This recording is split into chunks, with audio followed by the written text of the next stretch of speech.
good morning. It is the Going on Daily live morning show, the best morning show anywhere. I don't care what anybody says. This is the best. This is the one to be at. Today, despite day 2 of technical issues, we're still going to have a great show. I'm Ron. I'm joined by Chuck, way down deep in the South. In the heart of Texas. You know, look, I'm loving it. I love that we're from everywhere. You know, we are definitely from everywhere. We've got the world covered here at Going On Daily, and I am happy to be here. It's been a Monday so far. So, Ron, our main objective for the next hour is to turn this Monday around. This is going to be a great week, and it's got to start right now. Absolutely. And we're going to have a great show. I mean, a great show. We've got some fun facts coming. We also have some Taylor Sheridan updates. And we also have TV gems that have cult followings. Indeed. There's a lot of those. Indeed. There's Trekkies out there everywhere. Oh, that's not even on the list. That tells you how deep the list is going to be. This is what I'm saying. It's like, you know, like almost every show has some sort of following. But we're going to deep dive into some of them later on. But we're going to start it out with one-hit wonders, right? On this season 2, episode 132, The King and I. That always has something to do with one of the the segments, right? But will it be this one? One-hit wonders, right? No, not music, sports. Yeah. We've got some one-hit wonders, my friend. And I thought that the title, The King and I, was actually, you know, I'm here with the king today. I thought it was relative to my life and the current situation I find myself in. I'm here with Ron, and Ron is the king, ladies and gentlemen. So it's an honor to be here. You know, I was like the eye. I was the eye, but if you want to go that route, then hey, I will. Who am I to argue? If I have to assume the role of king, I guess I'll do my best. So we're going to kick off our show this week with a fun little segment, one-hit wonders in the world of sports. And I've compiled quite the list. There are several people on here that have a personal memory for me or a personal connection, and there's a couple that don't. But let's just dive right in. What do you say? Let's do this, because I can think of one that was in Boston not too long ago. Oh, okay. I don't know if I have one from Boston on my list today, but let's find out, shall we? Dun-dun-dun. Ladies and gentlemen, top sports one-hit wonders. Do this. I can't wait. This is like exciting. Okay, this one's pretty good. You remember back in the Super Bowl, it was the Giants and Patriots. I don't remember exactly what the Super Bowl. Really? You had to go there first? Well, hey, Boston. Yeah, there is a one-hit wonder, and I didn't even think about that. But yes, okay. You recall there was a gentleman, David Tyree. I recall. And he had never really been, you know, a huge factor. But I was watching this play the other day, and it came to my mind. And I was like, you know what? This is one that we're going to have to talk about. And I will make up for this later, the personal strife that you have to go through with this memory, because I personally put a really bad one on for me as well. But this guy makes a catch in the Super Bowl, biggest stage in the world, millions and millions of people watching. Eli Manning's running around looking like he's going to get taken down, doing all this crap, throws up this Hail Mary. This random dude catches a ball with his helmet in his hand. He goes down. He's got so lucky. Firm control. It was lucky. And you know why? And I'll glaze over this one real quick. But you know why that was lucky? Because that dude never had another catch in an NFL game after that. No. One-hit wonder, folks. That's a kick in the nuts to Ron, and I apologize for that as the way that we kick off our show. That's a bad one, too. But I'm like, oh, what's this going to be? Let's do this, right? I'm thinking, you know, something totally different, and that was not the good old Chuck. Starting the day off right. Hurt my Monday even more there, Chuck. All right. Well, we're just going to pretend like that never happened then. That's out of the way. We just got number one off the board. I got another NFL Super Bowl star. This was, I believe it was Super Bowl 22. Washington Redskins star, Timmy Smith. And this guy had the Super Bowl performance of a lifetime. Still to this day, 204 yards rushing is a record still to this day. Yeah. What happened to this guy afterwards, Ron? Exactly. Nothing, folks. This guy spiraled out of control, never had another 100-yard in his entire career, kind of like Peyton Hillis was with the Browns. He got on the EA Sports cover and then became obscure. Well, Timmy Smith, there was a little bit more in-depth research that I did on this young man. He's 61 years old, and I came to find out that after the fact, he had a bit of a situation with the law.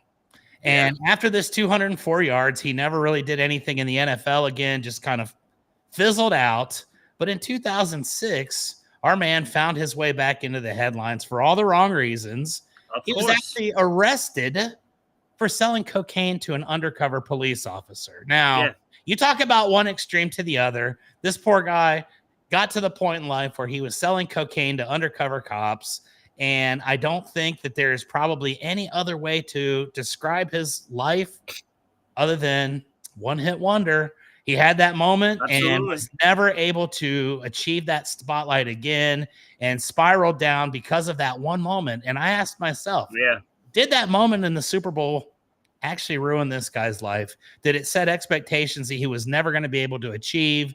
Did it make him more famous than he actually should have been? And I believe the answer is yes. So the reality is a lot of these one-hit wonders, they're cursed.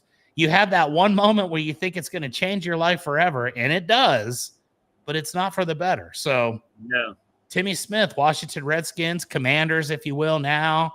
I think they're going to go back to the Redskins at some point, though. I think there's a pretty good push for that from the fan base. We'll see how that all plays out. As a guy that was a Cleveland Indians fan growing up, I can respect it. But, we got a couple of these guys in each one of the sports. 2 football guys. Before I go further into Major League Baseball, I'm going to bring up one that's going to hurt me just as much as David Tyree, probably worse than David Tyree hurt you. And this is in the collegiate ranks. I'm an Ohio State Buckeye fan. The Ohio State Buckeyes won the national title in 2001. It was the first time they won it in my life. It was an amazing triple overtime thriller against the Miami Hurricanes, who were on a huge – they hadn't lost a game in 3 years. And our star player that year was a freshman phenom out of Columbus, Ohio – or out of Youngstown, Ohio, my bad, Maurice Clarett. And Maurice Clarett, Ron, I think was the most talented freshman running back in the history of college football. I remember him. I think he would have won multiple Heismans. He would have been only up there with other Buckeye great Archie Griffin. But this guy was completely responsible for the success of that season. He went out there. He dominated. His runs were powerful, speed. He had everything you needed. In the national championship, he had probably the greatest play in the history of college football when he stripped legendary Sean Taylor of the ball after an interception, and that gave the Buckeyes the ball back, and they were able to win the national championship. Well, poor Maurice. He started taking advice from some people, some folks that probably didn't have his best interest at mind, some people that probably were looking to make a big payday off of a superstar. He tried to declare for the NFL draft before he was even eligible, which led to a huge ordeal with Ohio State. And then I remember one day I was at work and I read about Maurice Clarett getting arrested in Pataskala, Ohio, or Pickerington, Ohio, my bad. And he was driving around. He had loaded weapons in the car. He had a full bottle of Grey Goose vodka. It was later, there was a revelation that when he was with the Denver Broncos, he was going to practice drunk. He was doing his thing. And Maurice Clarett is someone who has since straightened his life around. He's now a motivational speaker. He speaks on the dangers of instant fame and success to children. He does everything he can to make up for what happened there. But I can't think of a bigger talent that could have potentially been that was completely wasted at such a young age. And for that, Maurice Clarett might be the biggest one-hit wonder of all time, because who knows? If he would have just stuck around and done what he was supposed to do, he could have been the greatest. He could have been huge, man. He was so talented. I remember, him. You know, at, he's just dominating. He was a force, and he turned out to be nothing. He But I'm played for glad he this turned league, his the life UFL, around. for 1 year, and he sucked. And then he never got back to the NFL. Denver cut him, and that was the It's end. He what happens spiraled when you into got obscurity. problems. You got problems like that. They're not going to waste their time on it. Nope. And I do have to say, shame on the NFL too, Shame on because everybody involved. Obviously, the young man needs to take responsibility for his own actions, which now, absolutely. 20 years later, he has. But it was pretty bad. That was But a complete mishandling of a young person, and it did absolutely destroy his life. they don't take care of their young players um in the NFL. They're kind of left hung out to dry, and they're going from football in college to you know fame and fortune, right? Millions and millions of dollars. They In don't know college, what you've the heck got they're people that doing. collect that money for you at that time because we didn't have NIL back in the day, but I'm sure he was probably making pretty good money. They were driving nice cars. I lived in Columbus, and you could see them. It's been going Yeah, on for decades, whether we believe it or want to or not. But it was yeah, really sad because when you get over that college, you end up in the pros, and like you say, there's really not any kind of education. I will call out Jim Brown, who was trying to be his advisor, and Jim Brown, NFL legend. I feel like he was the one that really gave the bad advice and kind of responsible for what happened. And then you never saw Jim Brown with Maurice Claret after he got in trouble ever again. Bailed on the yeah, guy. yeah. And that's too bad. It's look, if you're going to be in someone's corner, be in their corner. Don't just be there because he's going to make money. There you go. Real friends. And that's why these guys end up in that situation. They're so highly sought after. They want so much, and everybody tries to attract to you at that point because you're their meal ticket. And they don't Yeah. really have your best interest at heart. And unfortunately, Jim Brown, I never looked at him the same after that because I feel like he led a young man down the He wrong dropped the path and ball. then completely bailed on him. And Yeah, he dropped the ball. shame on you, Jim Brown. I don't This is think Jim why Brown's I alive like anymore, but still. this is why I like players like Gronkowski. I mean, Rob Gronkowski, he's a buffoon, right? Indeed, and he'll be the first one to admit it. Right. But he doesn't get into any trouble. He lives his life, he has a good time, and he doesn't go excessive. I, That's I it. mean, what more do you want from a guy, right? A player. Yep. And it's I hard to get those character players like that. And they're team guys.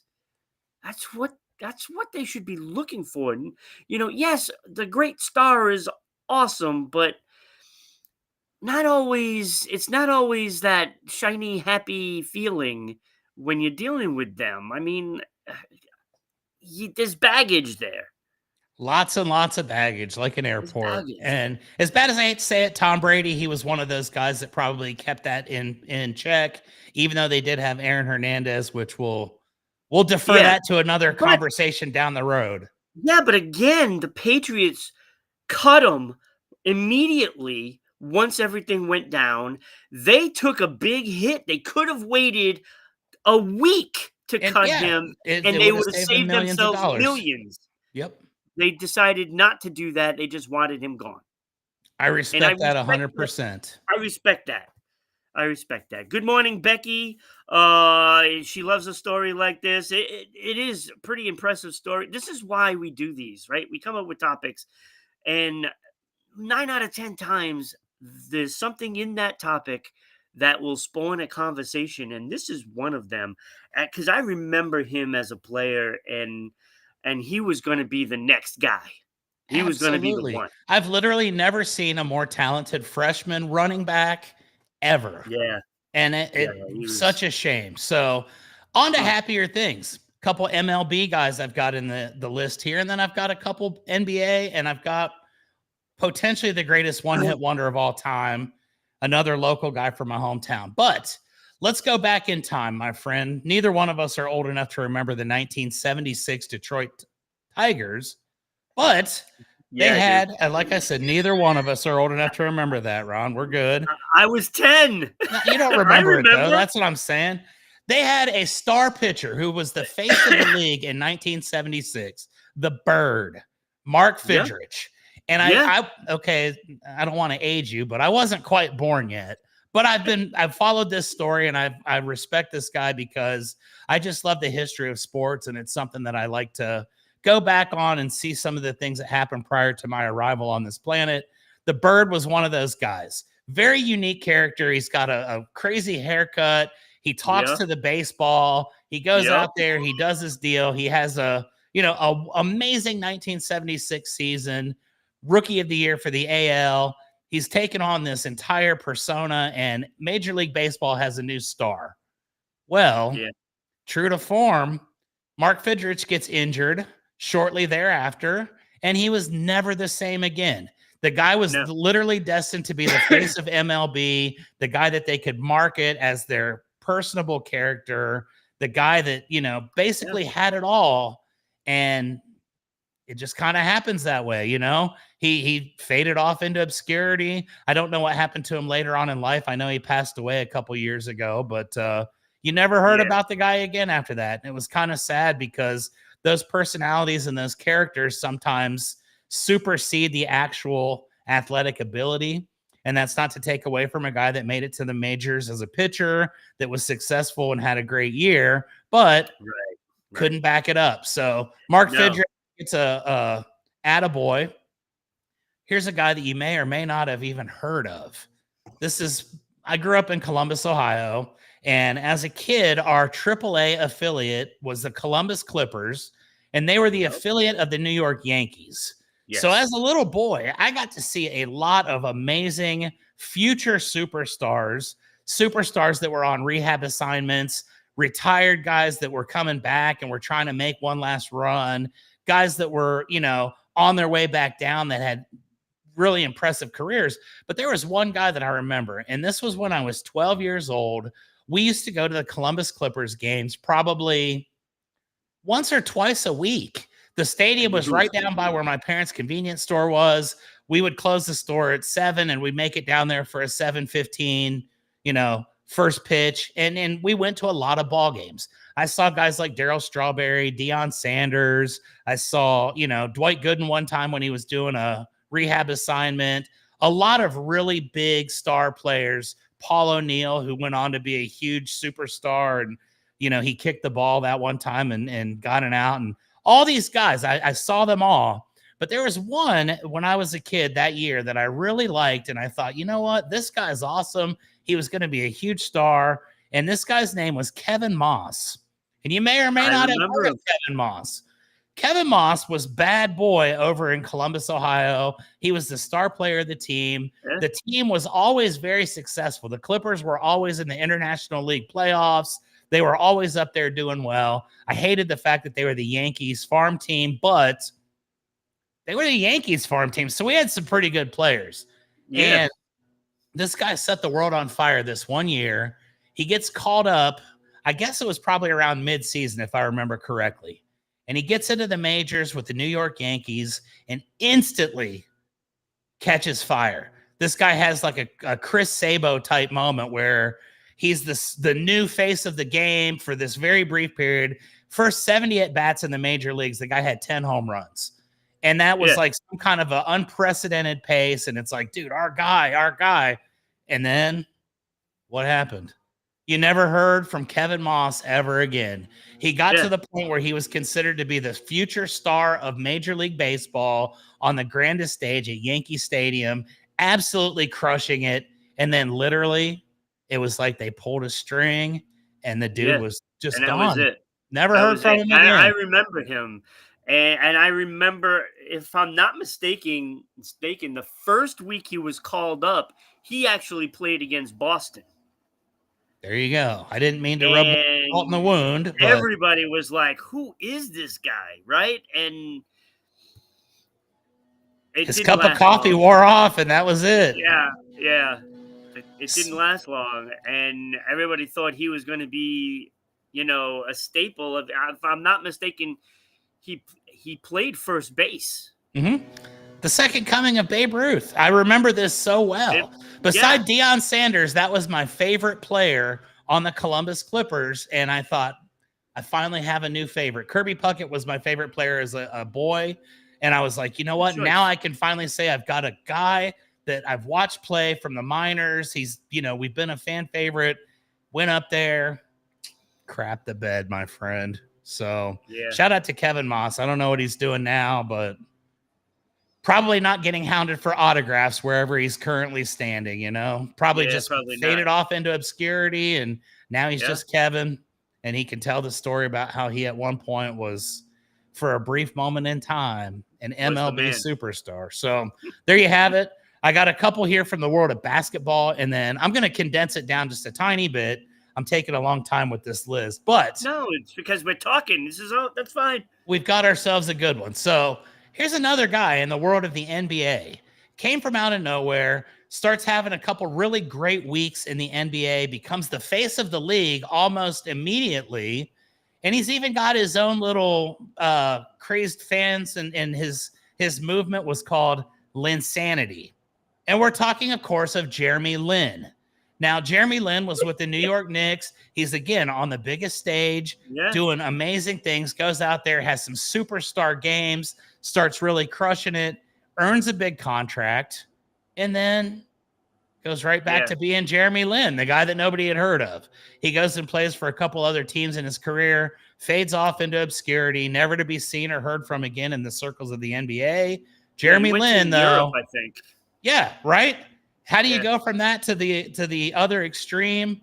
I don't know. But he had himself a whirlwind month, and it made him a household name. And you've got to respect that. I'm waiting for my whirlwind month to where I become a household name. And if I fade into obscurity, at least I can come back on here and say, hey, remember that one time back in 2025 when I was the talk of the world? One day we'll be able to have this conversation. I'll be one-hit wonders for something that else. would be great. But Jeremy Lin, and another guy that I really was a huge fan of as a kid, because I love these flashy NBA guys. My favorite team growing up was the Seattle Sonics, because I like Sean Kemp, the Rain Man, the guys that were out there doing those crazy dunks and doing all this fun stuff. And there was one guy when we used to do basketball card trading, Miami Heat. I'm going to give you a guess. Guess who I'm speaking of here from the Miami Heat back in the day that was probably most highly regarded, was going to be an absolute legend. And I'll even give you the nickname, Baby Jordan. This man had the nickname of Baby Jordan. Oh, that's right. Oh, my God. Who the heck was he? Oh, my God. I can't think of his name. See? I know who you're talking about. This is what happens when you're a one-hit wonder, and that was well played by you, my friend. We're speaking, of course, of Harold Miner, Baby Jordan. Yes. And Baby Jordan was called that because he had the most remarkable ability to do the slam dunks. He was kind of like that guy nowadays, Mac. I don't even remember Mac's name, but he's the guy that wins the dunk contest every year. And I don't even think he actually plays in the NBA. But Harold Miner he plays in the G League. Exactly. Comes up, wins a couple, Mac McClung, wins a couple dunk contests, goes back down to being, the guy that drives the teammates to the games. Yep. But Harold Miner, Baby Jordan, he won back-to-back slam dunk contests, electrified the audience, had all the ability. It never equated to his actual game. And no, it never equated in the game. And that's all this guy was known for, his ability to slam dunk the ball, which that's kind of like me. My basketball skills, I'm known basically for my insane dunking abilities, and that's it. That's all that anybody knows me for, and that's why nobody knows me for basketball skills, because my feet are made out of concrete. But Harold Miner, Baby Jordan, he was going to be the biggest thing. He was the next superstar, and basically he ended up riding the bench for a couple seasons and then just kind of disappeared. He's another one. He's no longer Baby Jordan. He's now simply just Harold. So shout out to Harold if he's watching this. I'm sure he is, along with the millions of other folks that tune in every day. At least he got to be a minor star. Right? Dun-dun-dun. I have a soundboard. I'll start playing that next week. Harold Miner, that was a good one. Okay. I've got two more, and I think I'm going to save the best for last, but the second from the last one, Stephen Bradbury. Are you familiar with the name Stephen Bradbury? Stephen Bradbury? Right? Of course you're not. This man is an Olympic gold medalist. Stephen Bradbury in the 2002 Winter Olympics won the gold medal in speed skating. And do you know why he won the gold medal in speed skating, Ron? Everybody else crashed? Yes. He was in like second to last place, well off the pace, wasn't doing anything. And all of a sudden, this dude's competitors on the last turn, they all fall down. And this guy just kind of rolls on by, wins the gold medal. I was watching that. I was watching that. Everybody I didn't recognize the name, but I remember that. It was stunning. Absolutely One guy horrible. loses his footing and wipes out the other two, and here he comes.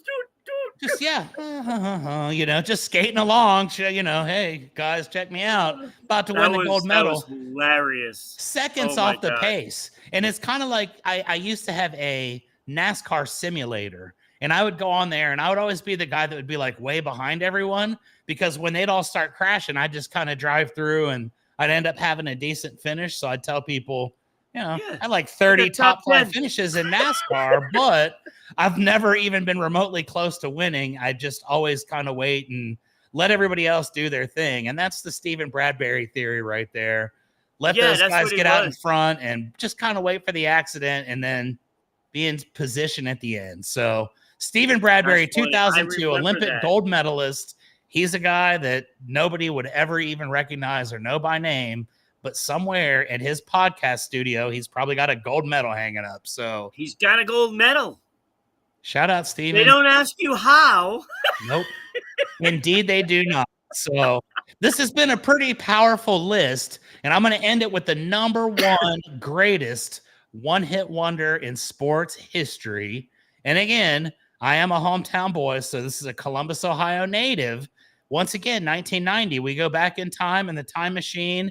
And I remember my buddy, Kevin, called me up. I was 12, Kevin Moss? Probably in about 4th, 5th grade. Wasn't Kevin Moss. He was my favorite player, but my other buddy, Kevin, who probably was named after Kevin Moss, calls me up and says, hey, come on over tonight on HBO. Mike Tyson's fighting. And Mike Tyson back in the 80s and early 90s was invincible. Mike Tyson's greatest of all time. You would watch his fights just to see if someone's head would get taken off, or if someone would die, or whatever was going to happen. It was vicious. So Mike Tyson has a warm-up fight, and he's fighting this random guy out of Columbus, Ohio, named James Buster Douglas. Yep. And James Buster Douglas was so like lowly regarded that we didn't even know who he was, and he was from our hometown. But there's a guy from Columbus that's fighting Mike Tyson. He's probably going to die on TV tonight. Let's go watch this. They tell this story about how James Buster Douglas' mother had passed away the week prior, and he was committing everything he had. He's putting his heart and soul into this one fight, the unwinnable fight against the guy that nobody has ever even really come close to beating, the most unbeatable and dangerous human being on the planet. And I'll be danged, Ron, if old James Buster Douglas didn't knock Mike Tyson out that day. And it was a pretty good fight. It wasn't a lucky punch. He took him deep into the fight, knocked him out with a great combo. There is some controversy as to whether or not Buster Douglas got knocked down. And a lot of people say he didn't get up before the count, but it's only official if the ref says it is. So he may have gotten away with a little bit of one, came back. He knocked Mike Tyson down. It was the first time we've ever seen Mike go down. And I'll always remember that moment where Mike was trying to get up and he put his mouthpiece in crooked and he just had that look on his face like, whoa, boom. Took his opponent too lightly, ended up getting knocked out. Mike's, his life kind of spiraled after that as well. Well documented. He's still famous, still fighting Jake Paul in modern times. But James Buster Douglas became a household name overnight. Yeah. And here's the thing I'll always remember about this. I met James Buster Douglas 2 weeks after this fight happened. And again, my parents had a convenience store in Columbus, Ohio. We were right down the street from where the news channel was. And the guy that did the sports, the head of the sports division, would come in and play Ohio Lottery back in the day at my parents' convenience store, back when there was only one or two agencies where you could do that. It was a completely different world. And my parents had the one that was closest to theirs. So I got to meet a lot of Ohio State players, a lot of NFL players. I got to meet a lot of Columbus Clippers. But this one given day, James Buster Douglas, who had just pulled off the upset of all upsets, came into our convenience store. And somewhere, I don't know where, but in storage, I still have an autograph to this day. To Chuck, love and peace, James Buster Douglas. 2 weeks after he won the world championship in the biggest upset ever. And the sad thing about that was you can't really top that moment. So the next time James comes out, he's fighting Evander Holyfield. He gets destroyed. He comes and tries to make a couple comebacks, gets beat by absolute tomato cans. And you could just tell that he didn't care. But for that one moment in sports history, which will live on forever, James Buster Douglas was the guy that took out the guy that was completely unbeatable. So shout out to him. I have that as the second biggest upset of all time. Now I got to ask, this begs the question. If Buster Douglas is the second biggest upset of all time, odds-wise, I think he was right there. What do you categorize as the number one greatest upset in sports history? The U.S. Olympic team beating the Russians. Fair enough. That is a very true statement. It's basically the same principle, but instead of solo, it is team sport. You know, the hockey team was just not as skilled as the Russian team. Nobody was. Not as skilled. Nobody was. And it was the same thing. It was that same aura. Nobody could beat them, you know, and to me, they're 1-2. And I always put that team as number one because of it. You know, like in boxing, you can just get that one punch. In hockey, it's not like that. You don't just get that one punch. You have to sustain. Absolutely. And that's why I put that ahead of it. Absolutely. And that is why I like Buster as well, because Buster, you know, like I said, it went deep into the championship rounds. It wasn't like a flash knockout or anything crazy. And he was competitive. Dare I say, he was winning that fight. I don't know what the scorecards actually look like, but me as a 11-year-old boy, I believe he was winning that fight handily. Probably wouldn't have won the decision in spite of the fact that he had been, you know, extremely competitive, because that was the meal ticket of the boxing world. Don King and all those people were making millions and millions of dollars. Nobody thought Mike Tyson was losing that day. It was a fight on HBO. It wasn't even a pay-per-view fight. And there you go. So right up there with the U.S. and the Russians. We're not going to talk about hockey. I know we kind of touched on that last week with Becky about crazed sports fans, and she hates the entire state of Florida because of it. So much respect to that.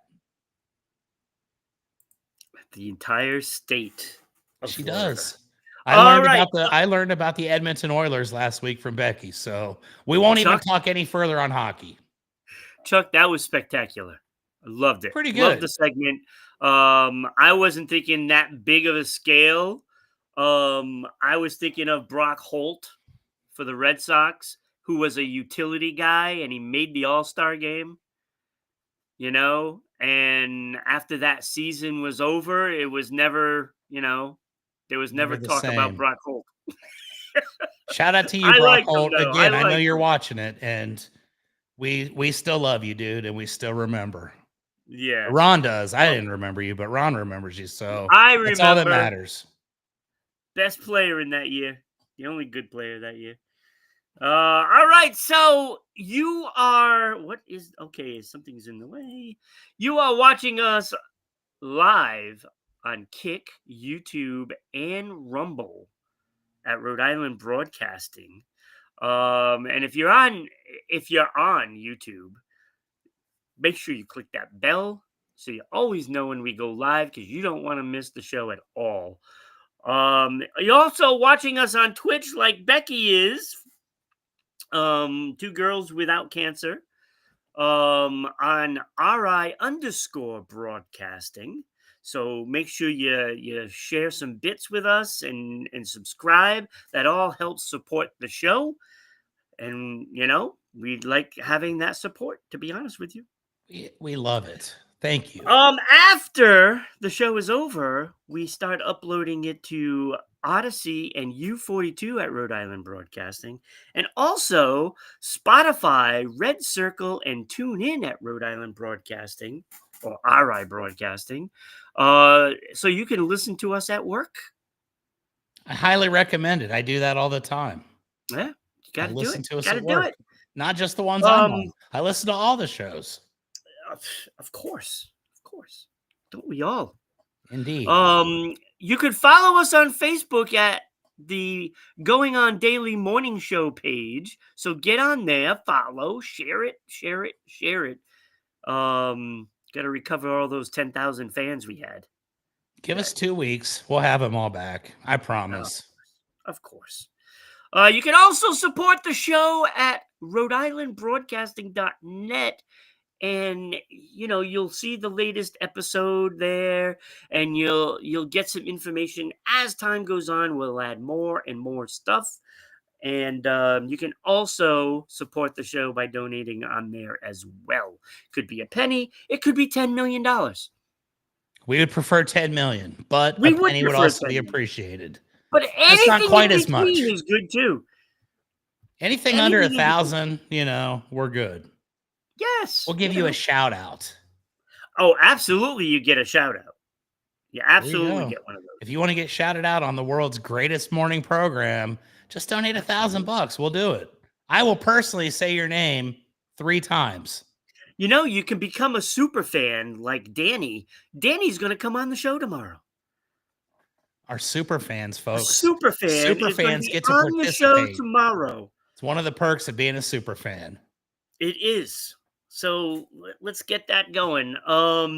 You can follow us on all our social media at MeWe, TikTok, LinkedIn, Blue Sky, Space Hey, Parlor, Gab.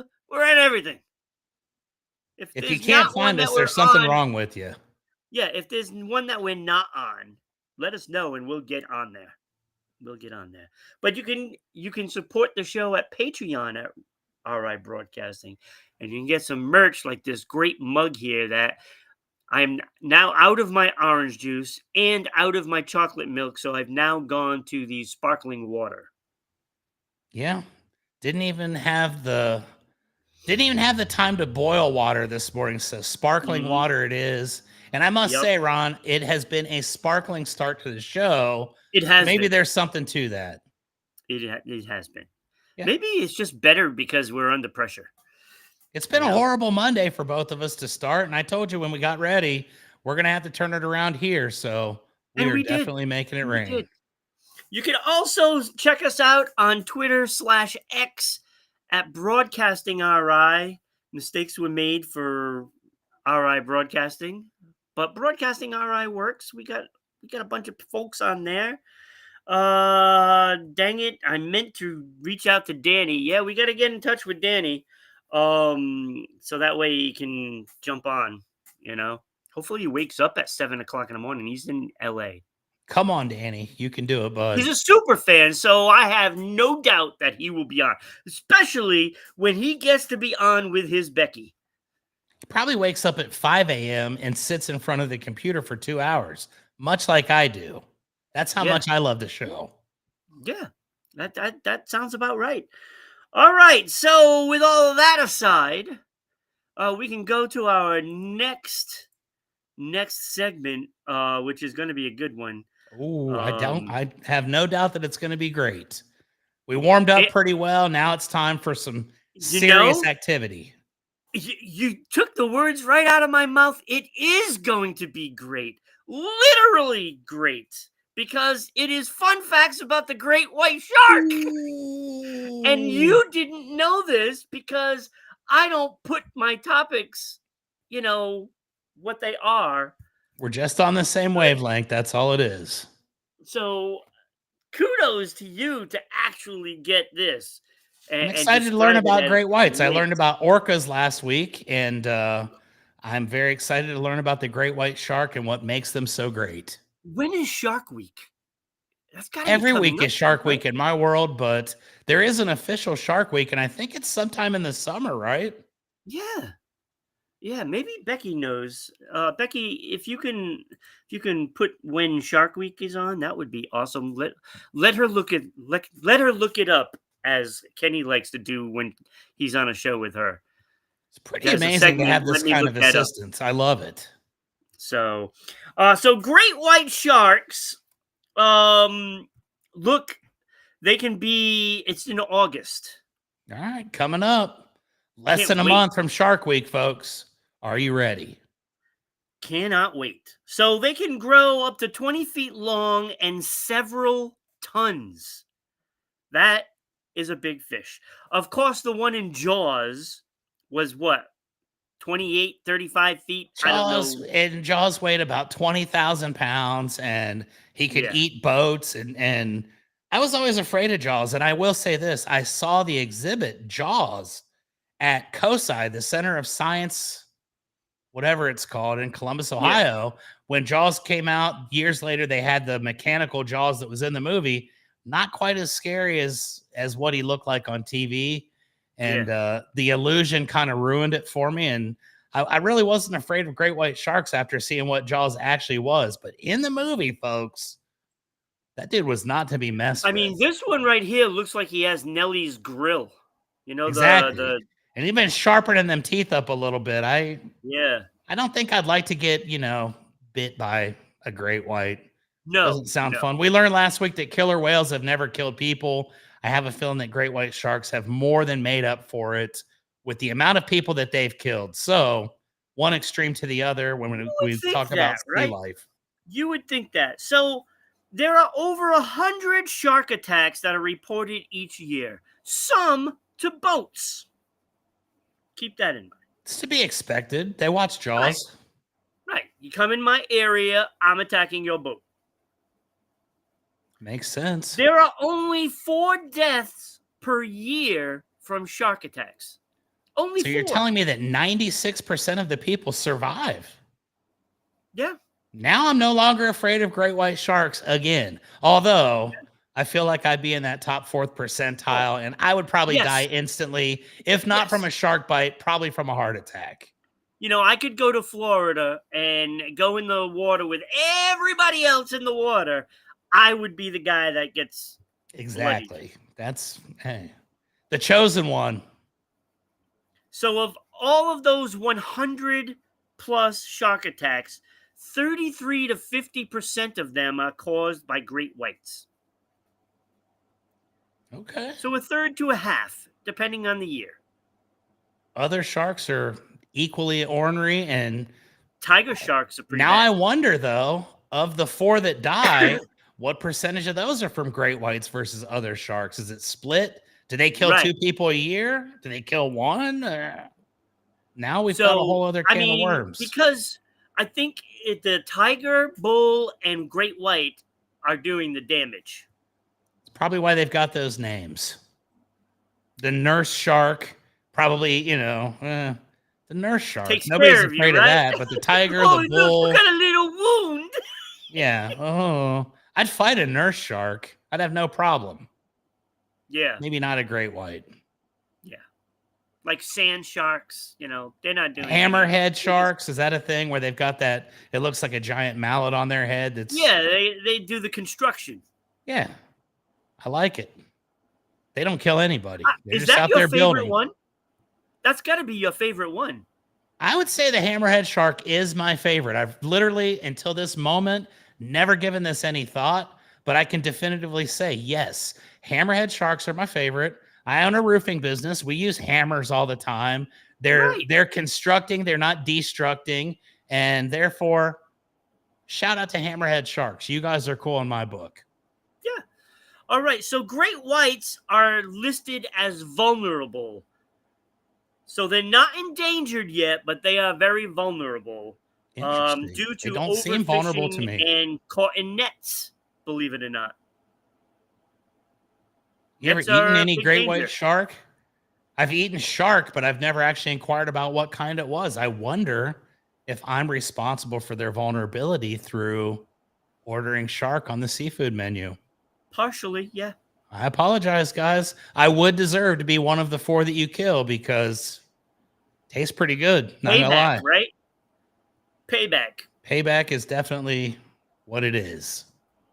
So, remember, have you ever heard they can smell blood a mile away? Indeed, I have. Yes. It's a myth. It's not true. Well, that's good to know. If I ever cut It my is finger good and I'm to at know. the beach, I'm not going to have to evacuate immediately. Right. So, but what they do is they can detect a drop of blood in 100 liters of water. So 26 gallons of water. One drop in 26 gallons. I mean, it's a lot of water, but it's not like, okay, so I'm here at this part of the beach and I just cut my foot on, a shell on the sand. And at the other end of the beach, there's a great white, and he's going to come all the way over to me he's not going to know. That's very comforting. If I'm ever at the beach and I know that there's a great white at the other end and I do cut myself, I'm just going to keep on swimming. I'm not getting out of the water. You don't know I'm even there, buddy. Thank you, Ron. You have completely transformed my thoughts on this. I appreciate that. Yeah, that doesn't sound comforting, does it? No. I'd probably still be out of the water regardless whether he could smell my blood or not, but that's a different story. He'd probably be smelling something completely different that would have something to do with the excretion at that point. If he's at the other end of the beach, I'm not going in the water. I mean, it's just... That's when you push your favorite cousin out into the water and say, test there's your play toy. All right, so they have a sensor at the tip of their nose that can detect electricity. So they sense the electrical fields of other animals' hearts. Wow. So they can do that. So, we destroyed Becky for the day. When I was a teen, I worked near a grocery store that I'd go to for lunch. There was a boy I liked working there. I heard he told people my eyes were too far apart, and that looked like a hammerhead. Shame on that guy. Look at this. It haunts me to this day. She was a teenager, which means it was about 8 to 10 years ago, and she's still traumatized by that. So shame on you, guy at the store. And we've already determined that hammerheads are the coolest sharks. So, Becky, now there's a guy that deserves to get eaten by a shark. Exactly. We will push him in and say, blood. I do believe his name was Chumley. That's a good one, Chumley. I tried. That's my so later topic. They do know where your heart is. So, look. They have special muscles that keeps their core body warm. They are a warm-blooded animal. Interesting. So the muscles generate heat inside the shark, and then their circulatory system. Can we spell circulatory? Their circulatory system distributes the heat to areas where it is susceptible to cold. Interesting. So they swim in the cold waters where other sharks can't go. So if you think you're safe in Nova Scotia or Iceland, think again. That's right. Again. You're out there doing your cold plunge, trying to be funny. Oh, look at me. I'm in Nova Scotia, going to jump in and get all the benefits. Yeah. You're liable to get eaten by a great white shark. So, again, this makes me question whether or not cold plunges are beneficial in any way. Yeah. I don't go into the ocean anymore. I don't do it. I don't even go into swimming pools. I don't trust people just as much as I don't trust the sea life. Swimming pool down here, a lot of kids in there. And I know what I did as a kid. Swimming pool in Florida, you have alligators. So I went fishing the other day over at Corpus Christi, Texas, and they said, beware of the gators. And myself and a couple of roofing buddies saw a few alligators, and You guys One have of us alligators? agreed that we were going to fight one of the gators, and I'm very thankful that didn't end up happening. Common sense prevailed, but yeah, almost ended up like Chubbs from Happy Gilmore there for a second. I did not know Texas had alligators. I didn't either, my friend. I saw them with my own 2 eyes, though. We sure do. Well, that's scary. Yeah, we got everything else going See, on. they shouldn't do bull riding. They should have alligator riding. We almost had one of our roofer buddies totally convinced that he could win that fight. And like I said, thankfully there was one guy that had enough common sense for the group that said, dude, I don't think that's a good idea.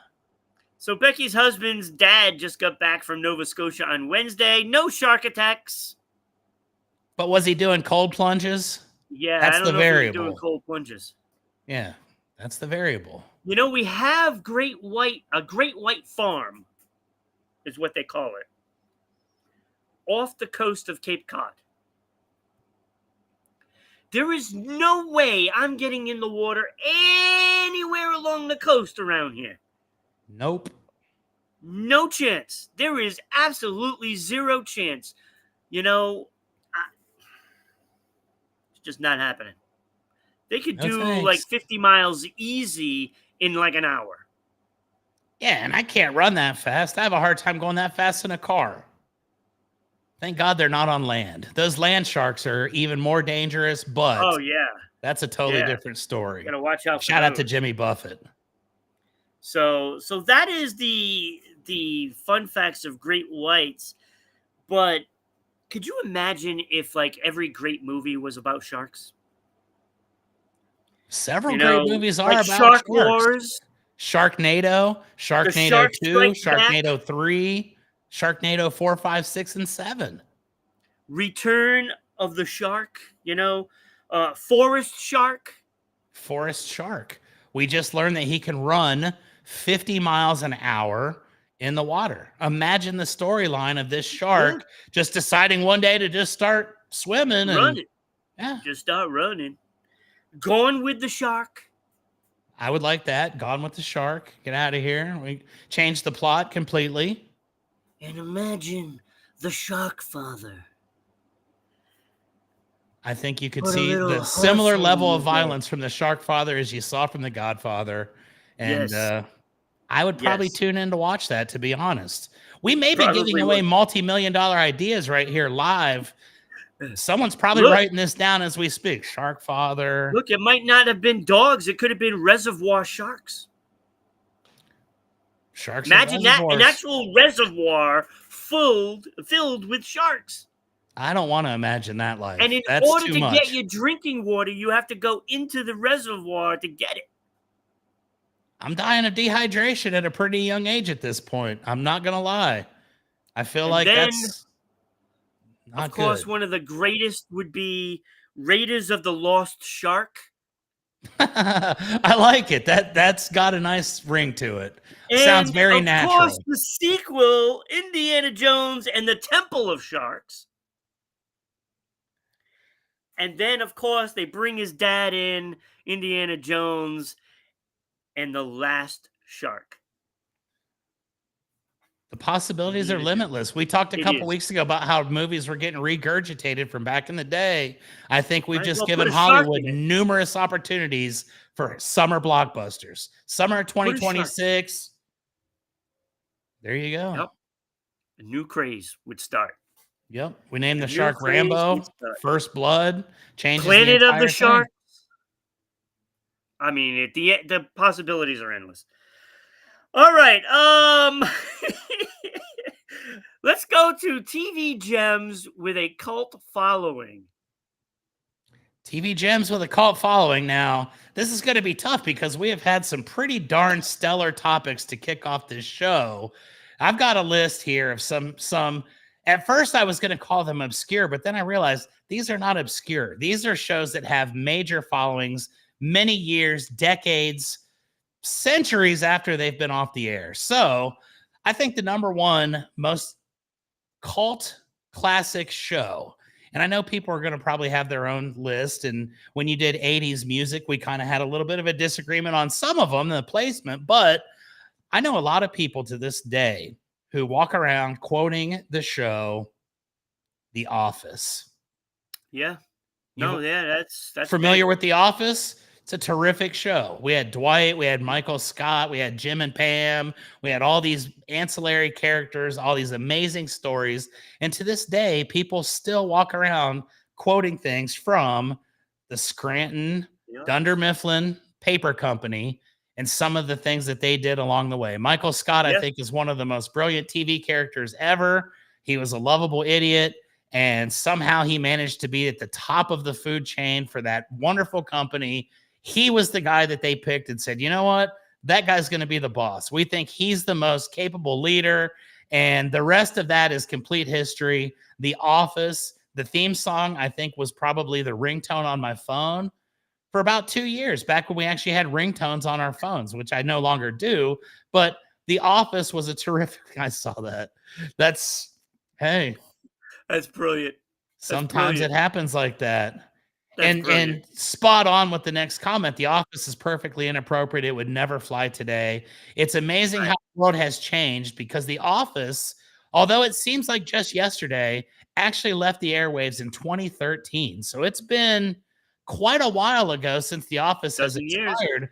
Still gets played regularly on those classic TV channels, and it is another one that absolutely would not fly today, much like the next one that I've got on my list. Back in the 80s, the hero to millions, to guys, to dads, to shoe salesmen worldwide, the one and Married only with Al children. Bundy, married with children. And Al Yeah. Bundy made a career out of Yeah, his that wouldn't hatred fly for his either. customers. He always had problems with the overweight ladies that came into the shoe store. He had no problem telling the world how bad he hated it, how bad his life sucked.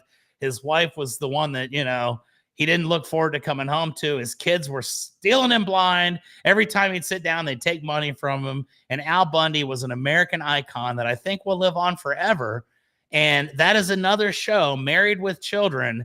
There is zero chance that thing gets put out in modern times because we're a much No. more soft culture than we were back in the 80s and early 90s. And someone like Al Bundy would easily get canceled inside of about 5 seconds. There would Same be with House. protests. There would be people saying, absolutely not. And do you remember the group that he so bravely spearheaded as a member of the Newmarket Mall? His group was... Oh my God. Oh, I don't remember. It But was I No remember. Ma'am. No Ma'am. And he was the guy that was the head of No Ma'am. They didn't want any part of any of that. He hated all the women that came into the ladies' shoe store. His boss's name was Gary. Brilliant. And we found out throughout Brilliant. the course of the episodes that Gary was actually a woman. And poor Al. He drove his 1970 Dodge. It had over 1 million miles. I remember when he was getting ready to win a brand new Viper because he was going to be the first one with over 1 million miles, and it slipped out of gear and it went over the odometer. And poor Al never did get the Viper. He was just No, he always never coming gets up a the little license. short, but Yeah. he loved to fight and he had a great attitude, and he was a champion for the Yeah. common man back in the Great day. show. So It was a great show. terrific show. Another one that is a classic that's going to live on forever, an offshoot, which was Curb Your Enthusiasm. And of course, that is Seinfeld. Seinfeld was the first show about absolutely nothing. Every week it would have something completely different happening. There was never a recurring theme. You'd get characters that would come in and out. Still to this day, I go to the soup place over here and I always make the joke, no soup for you.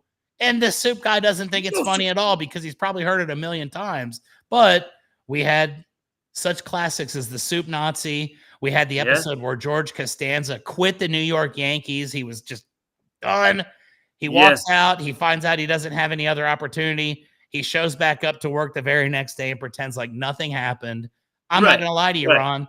I was inspired to do that one time in my younger days. It didn't work out for me, just like it didn't work out for George. But I quit a job one time, and I showed up 2 days later like it never happened, and I got the idea from my friends at Seinfeld. So yeah, no, it works. Look, I mean, there's so crazy Joe Davola, Newman, the whole bit. The There was entire so much. cast. And you find out later when they do Curb Your Mulver Enthusiasm and that George Dolores. was. Yes, I remember those. I remember he was dating someone who sounded like a body part, and yeah, classic. That's one of those jokes that in modern times again would probably get a little And bit of of course, flack. the contest. The contest. This is classic television. And when you found out that George Costanza was based 100% on Larry David, it made Larry David even that much more of an icon. When he did Curb Your Enthusiasm, I think Curb was even better than Seinfeld because it was uncensored and it was on HBO, and he could say and do things that those guys couldn't do on Seinfeld. But and that's absolute the classic. Point. Cult Yes. following. People to this day have the entire DVD collection of Seinfeld, and I hope it lives on forever because I think it's the best comedy ever. I really do. I do too. So smart. It was so smart that you had to really think about some of the stuff. Malva, you know. Yeah. It is what it is, folks. There are probably still people that never got that joke. The golf ball. Remember the golf ball? There were so many classic moments in Seinfeld history. It was my personal favorite. Yes, Curb is definitely worth watching, Becky. It's the greatest show ever produced. Not even close. I will say 100%, I will put my reputation on the line. That is the best television program ever created. If you like Seinfeld, Curb Your Enthusiasm is Seinfeld times 10. Same creator, right? Same guy. Larry David is the absolute greatest, most hilarious person on earth, and it's 100% because of his negative attitude towards life. He's got everything going for him, but you sure wouldn't know it to talk to him. So definitely check out Curb Your Enthusiasm. If you haven't seen it, go back to the very beginning and watch the entire series because that's fantastic. Absolutely classic. Seinfeld with no filter. So that's a good one. Here's one that's kind of a little bit off of a different path. And this was a great show that I watched every episode. And I'm not going to lie, I'm not a huge TV watcher. So for me to watch every episode of a program, it's got to be pretty darn stellar. And this is the story of our friend, the teacher, who ends up finding out that he's got cancer. He can't pay his bills, so he learns how to cook methamphetamine, ladies and gentlemen. Walter White. Oh, my God. What a Breaking Bad. Show. Absolutely brilliant. That show's so good. That show kept me on the edge of my seat for the 5 or 6 years that it was your husband, if he's miserable like Larry David, he will love Curb Your Enthusiasm, as will you, as will anybody that watches it. If someone tells you that they don't like that show, stay away from them because there's something wrong with them. But Breaking Bad, this was another one. Definitely not a comedy by any stretch. No. There was a lot of violence that went down on there. I saw one time where they killed a kid and they dissolved him in battery acid, and we learned about how to make methamphetamine and some of the things that could go right, some of the things that could go wrong. And we watched our hero, Mr. White, become probably the most devious and dastardly human being on the planet. All kinds of hijinks involved with Breaking Bad. And that was one that they could have probably kept going for a little while, but I think they cut it off at the perfect time because people were still clamoring for more. They were still looking for a conclusion. They did make a movie afterwards that was on Netflix, but it didn't do justice to the actual show. So Breaking Bad, cult following, that was one of the greatest shows ever. So shout out to them. I have two more here on these are more obscure, and I'll go through them really quickly. One of them, I'm going to say that hopefully Becky will love this one because it's based in Canada. But before I go to that one, which is my personal favorite, I don't know if you've ever seen this program called Arrested Development, the Bluth family. It's Jason Bateman and his family. Yeah, I haven't seen it. This is a crazy show as well. Absolutely stupid. It makes no sense. That's just funny. The family is a complete disaster. They own some kind of a building company. They build homes and stuff. And the dad is a crook. He's hiding from things that he's done. He's living in an attic. He's got a brother that's his identical twin that gets with his mom. And the whole thing is completely ridiculous. But if you're into stupid comedy that you don't have to sit and think anything about, and you can just watch it and say, you know what, that's pretty funny, I think Arrested Development deserves recognition because it does have a cult following. And a lot of people didn't get into it. At first, I thought it was really stupid. And then I went back and watched it a couple years later, and I appreciated it for what it was, which again was brainless, mindless, just foolishness. And I'm a huge fan. So Arrested Development. And last but not least on this list. I like both of them. It's a good show. They've got some funny characters on there. They've got some real hijinks. One of my favorite things was their brother-in-law, which was I don't remember the comedian's name, but he's a comedian. He wears these round circular glasses, and he was what was he trying to be? He was a therapist and an analyst of some sort. He came up with this thing, so he got a license plate that said ANALRAPIST. Anal rapist was his personal plate, and it was supposed to be two separate things, but that's a good show, and I definitely encourage you, just check it out. You may not like it, but there is a underground following of Arrested Development to this day. People still watch that and still talk about it, so shout out to that. The last one, I don't know if I should be proud or ashamed of this, but there's a program that I saw one time on Netflix, and I've watched this entire series probably 7 or 8 times now. I think it was 12 seasons deep. And this is a show based out of Canada. I believe it was Nova Scotia, if I remember correctly. And if you go to Netflix to this day, you can still find this absolute classic known as Trailer Park Boys. I don't know if you've ever seen Trailer Park Boys. Another one. Very stupid show. It's about these kids that live in a trailer park and the community of the trailer park, and they're drug addicts, they're drunks, they do really stupid things, they get arrested a lot. But some of these characters really grow on you over the course of time. There's a character called Bubbles who has giant glasses, and he lives in a shed with all of his cats. And Ricky and Julian are the two main characters. They're criminals, but they're kind of like modern day Three Stooges. They always kind of get in their own way, and they screw up and they have problems. But I definitely see, now Becky disagrees with me 100% on Trailer Park Boys, but I think that's probably just because I am somewhat demented. And I think if you watch it 5 or 6 times, you'll really start to appreciate it and the storyline and the people that are a part of it, because it is absolute horrible. There is no real redeeming value or quality to this program. But it is a Canadian cult classic. Mr. Leahy was the drunk trailer park supervisor, and poor man passed away a couple years ago. I think he was a legend. But Trailer Park Boys, Ron, if you've got Netflix, I highly encourage you to go check out an episode or two. You'll either love it or you'll hate it. I will definitely check it out. That is one of the all-time classics. So there you go, folks. That is a list of TV gems with a cult following. And I know there were several that we left off the list, but we've only got a set amount of time. And I feel like I've far exceeded mine today. So that's my list. And I hope everybody enjoys all of those programs at some point or another in life. Yeah, it is.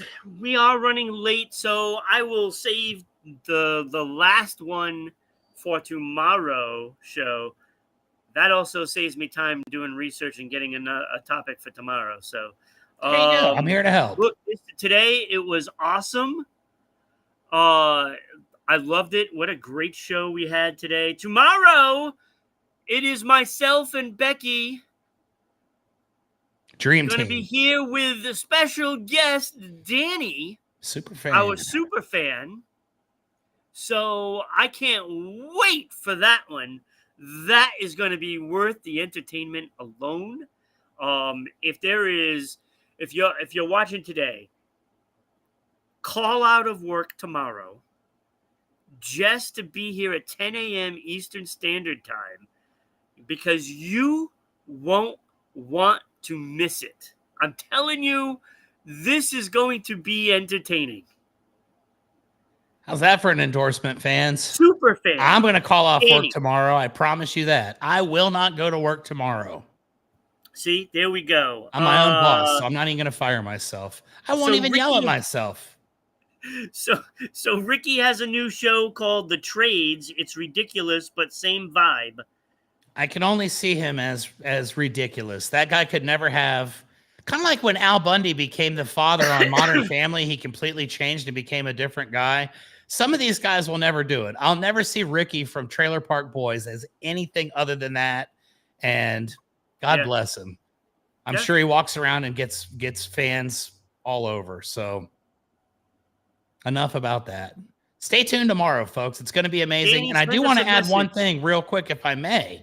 I do believe, I have to go back and check that today's episode was also streaming live on my YouTube, Chuck Allen 210 on YouTube.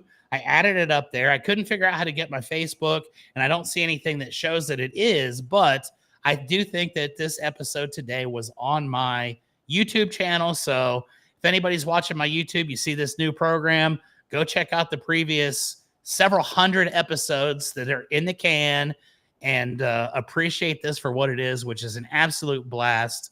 And as always, Ron, I appreciate you having me on. This is a lot of fun. I look forward to my Mondays. Chuck, it's always a pleasure. Where can they see your show besides the YouTube? See my show or your show? Your show.